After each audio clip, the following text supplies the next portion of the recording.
Hai G5, apa kabar? Untuk Ahdan, Hansen, Selvin, Tara, Fiora, Sapa Naila, sehat-sehat kalian di rumah, bantu orang tua juga, banyak main tapi juga banyak belajar. Oke, nah hari ini kita akan belajar tentang diagram alir bahasa Indonesia ya. Apa sih yang dimaksud dengan diagram alir? Itu tuh diagram yang menceritakan tahapan atau proses atau siklus atau urutan gitu ya. Jadi nanti kita akan belajar membuat diagram alir dari teks yang dibaca. Oke, G5, teks yang Miss ambil adalah tahapan siklus air. Kita sudah pernah bahas ini di sekolah. Jadi dari teks ini kita akan buat nanti diagram alir. Kalau dalam bahasa Inggris diagram alir itu namanya flow chart. Miss akan bacain ya per paragraf. Tahapan siklus air, ketersediaan air di daratan bumi dapat tetap terjaga karena adanya hujan. Hujan dapat terjadi karena adanya suatu proses alam yang berlangsung secara berulang atau namanya siklus. Proses alam yang dimaksud tersebut dikenal dengan istilah siklus air. Jadi siklusnya satu kali aja ya. Siklus air adalah suatu sirkulasi air dari bumi ke atmosfer dan kembali lagi ke bumi yang berlangsung secara terus-menerus. Siklus air memegang peran penting bagi kelangsungan hidup organisme di bumi. Melalui siklus ini, ketersediaan air di daratan dapat tetap terjaga, teraturnya suhu lingkungan, cuaca, hujan, dan keseimbangan ekosistem. Ya, karena tentu saja ya, air kan termasuk sesuatu zat yang kita butuhkan, sangat penting bagi makhluk hidup supaya kita tetap bertahan hidup. Nah, paragraf 1 ini ngomongin apa sih? Iya, ngomongin pengertian siklus air sendiri. Bener nggak? Jadi kalau kalian sudah tahu cara untuk mendapatkan atau mencari pokok pikiran setiap paragraf itu lebih gampang. Nah, pertanyaannya, apakah tahapannya sudah muncul di sini? Belum sih, karena masih pengertian ya. Tapi, apakah bisa kita masukkan ke dalam diagramnya? Boleh aja. Kalau nggak dimasukin, bisa nggak? Nggak apa-apa juga. Jadi kalau kalian masukin lebih lengkap. Di sini nih sudah tulis, agak kelebihan sedikit nih. Jadi ngomongin siklus air kan, pengertian siklus air. Jadi yang pertama, siklus air adalah sirkulasi air atau perputaran, cycle gitu ya, sirkulasi air dari bumi ke atmosfer dan kembali lagi ke bumi secara berulang atau terus-menerus. Sekarang kita paragraf kedua. Ada tahapan apakah di sini? Siklus hidrologi. Nah, hidrologi itu nama lain dari air, oke? Jadi siklus air itu. Siklus hidrologi diawali oleh terjadinya penguapan air yang ada di permukaan bumi. Air yang tertampung di danau, sungai, laut, sawah, bendungan, atau waduk berubah menjadi uap air karena adanya panas matahari. Penguapan serupa juga terjadi pada air yang terdapat di permukaan tanah. Penguapan ini disebut dengan istilah evaporasi. Evaporasi mengubah air berwujud cair menjadi air yang berwujud gas. Kita sudah belajar ya, evaporasi perubahan wujud cair menjadi gas. Setelah itu uap air menuju atmosfer bumi. Semakin tinggi panas matahari, misalnya saat musim kemarau, jumlah air yang menjadi uap air dan naik ke atmosfer bumi juga akan semakin besar. Jadi ngomongin apa ini? Penguapan. Hanya penguapan. Benar nggak ya? Tidak ada yang lain. Berarti tahapan kedua yaitu penguapan. Nama lainnya apa? Evaporasi. Kita tulis di sini evaporasi. Evaporasi. Apa sih yang dimaksud evaporasi? Penguapan air yang terjadi di mana? Bumi. Berarti penguapan air yang ada di permukaan bumi. Gitu.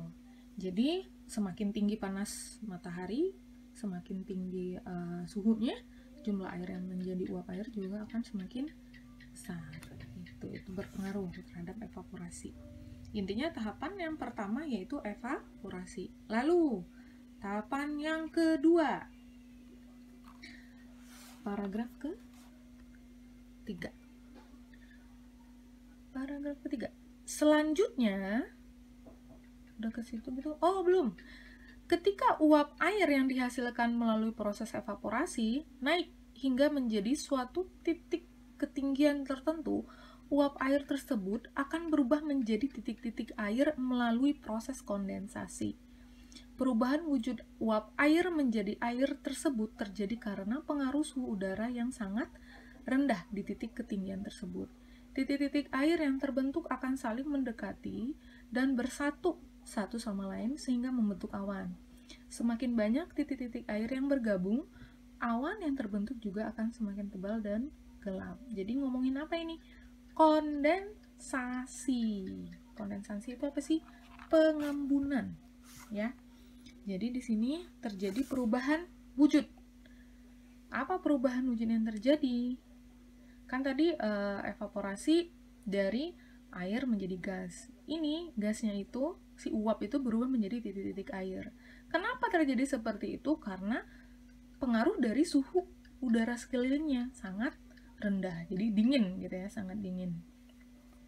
Semakin banyak titik air itu bergabung, makinlah dia membentuk awan yang gelap. Berarti di sini ngomongin tentang kondensasi.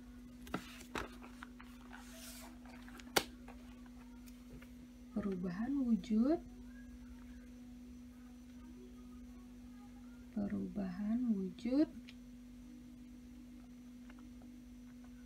uap air menjadi